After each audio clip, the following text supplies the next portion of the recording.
Khanyo Ngcukana. I'm from Cape Town. I was born in the Netherlands. I moved back when I was 3. I've been in Cape Town all my life. I've played rugby here. I've been to school, been to university. Basically, I'm a full-on Cape Townian boy.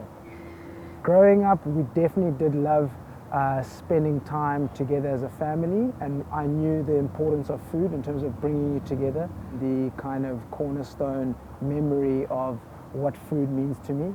Definitely related to my mother and her love for cooking. I'd actually say the first time I remember having a favorite meal was macaroni and cheese, and I actually wanted to have that basically every night. After school, I was picked outside of school to play professional rugby, and what you actually realize is how important it is for your performance. So that's when I started kind of educating myself on what to actually eat, and beyond just food, as well as like supplementation as well, was a massive thing.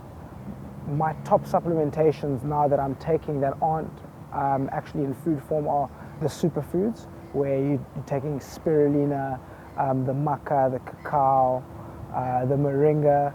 Those are actually imperative in my diet and my nutrition. What I have stayed away from is a lot of breads, gluten, just because of how it's actually made me feel in terms of a performance level. I'm very sensitive in terms of my energy levels. If I do have something, I kind of ask myself how I'm actually feeling. Is my energy levels high or low? So from that, it's not from a taste point of view, but how it actually makes me feel. It's definitely evolved as we've kind of learned about nutrition. The more we've educated ourselves on nutrition, we've gone less for how food tastes, but then actually how it actually nourishes our bodies. A lot of legumes, beans, healthy foods, greens have been implemented in terms of what we eat on a day-to-day basis. Actually, I would say it's not really more about athletic performance, but it's also about your productivity in terms of your mind. So I would say that it influences how you perform in your work environment. So it's beyond just physical energy. It's also got a lot to do with mental energy. So it's kind of, and those are inter kind of related, the mind and the body. Going back to that, actually, I would be able to contrast when I haven't been eating as optimally. So that is basically eating out, having choices of having a pizza or a burger, things that aren't actually nutritionally dense.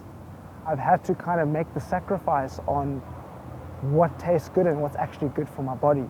Definitely a balanced household in terms of what we do eat.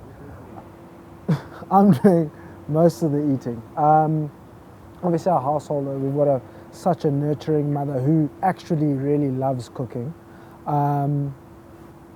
She definitely has adapted how she does pick what she's going to cook for us in the benefits of eating less, eating better food, with regards to also intermittent fasting. But when I do break my fast, it's usually a big salad that's got some salmon in it. It's got a lot of veg. It's got mushrooms, egg. After that, I kind of eat normally, like a normal diet throughout the day, and then end off with that check that I spoke about. So in the food culture, I think there's a lot of pressure in terms of size, demand on you to either pick up size. Usually it'd be pick up size, pick up muscle. So you find that in the culture there is a lot of eating, and I wouldn't say overeating because you're actually burning that energy anyway, but there is a lot of emphasis on eating a lot of protein, a lot of food. I had been taking a lot of anti-inflammatories, and I was actually hospitalized, not for that, but for a tackle in the stomach. And when the doctor came back, he spoke to me and he said, my kidneys are actually they're taking time to recover. And he asked me immediately, am I taking this specific anti-inflammatory? He told me to get off it. And it was masking the pain, these anti-inflammatories are masking the pain.